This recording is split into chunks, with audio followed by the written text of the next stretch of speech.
My name is Jim Lopresti. It's Jimlopresti.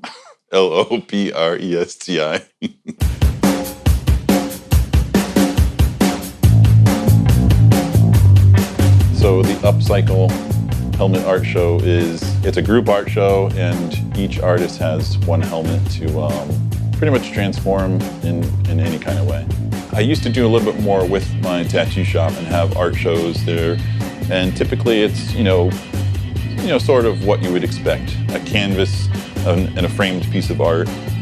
So I think doing it on helmets kind of was a fresh new thing, something that I just haven't seen on the East Coast and haven't heard much about it. So doing it on the helmet itself was really what made me want to do the show. Jim went and got a bunch of antique helmets, and about 25 of them, 26 I think. And then he gave a helmet to an artist that he knows.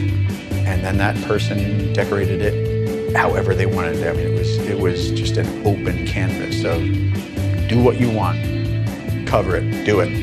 A big part of the show is that it's a transformation. You're taking this old beat up helmet, and then the finished product is going to be, in a sense, a new helmet with a completely different look and colors and whatever else you want to do to it.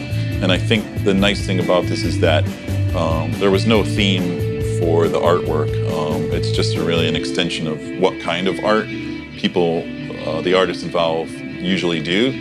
The idea to do this pretty much came immediately. Like, I really didn't have to think hard about it. I just envisioned it in my head like a denim helmet, covered helmet with tattoo flash, but they would be embroidered. And originally I wanted to embroider right onto the denim, but then and this is where like the challenges came, is as I was making the pattern for it, which this that I have right here was the third try of making it. So that was definitely a challenge, trying to get the fabric to fit it the right way, to fit it nice and tight. So originally I wanted to just embroider right on the denim, but I realized that it was just gonna make things too complicated, and that if I happen to mess up, then I would just have to start over. I was blown away by some of the other things there. And the cool thing about that is you look at, it's a helmet. It's, what can you do to it?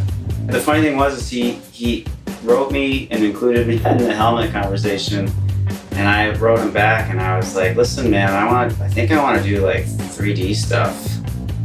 Is that cool? and Jim was like, yeah. Like, I was hoping that that's where you're gonna take this. This will be the first non-wall hanging art show, which is kind of cool. So it'll be in various stations around the floor of the tasting room, as well as on shelves that are already there. Yeah, nothing on the wall. I like that.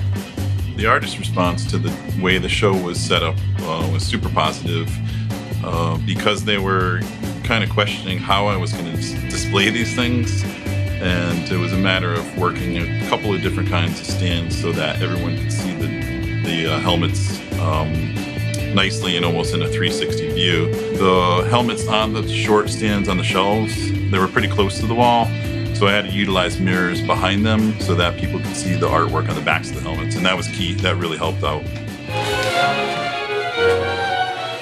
This music is very dramatic.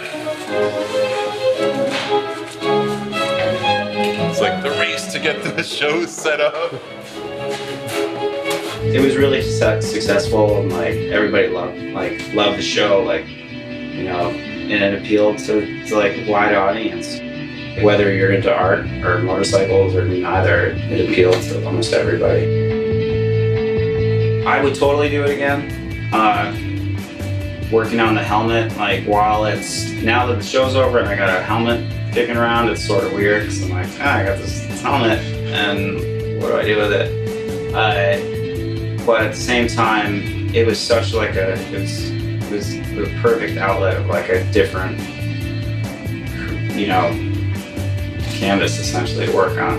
So the show was a huge success. It was pretty overwhelming, actually. Overwhelming to the point where the brewery was was packed with people, and it was almost a little bit difficult to move at certain times of the night. A good example of how successful the show was the fact that when we got towards the end of the night, which was close to 8 o'clock, people were still drinking, still admiring the artwork, and still having a good time. The place was jumping. So without, wanting New England Brewery to run out of beer, we kind of had to nicely talk to people and usher them out a little bit. Can I have your attention, please?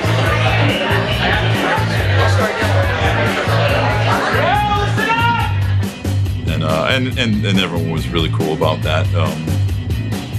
Like I said, it was an overwhelming thing, and to have to, tell people like, hey, it's kind of getting to the end of the art show. It was pretty amazing.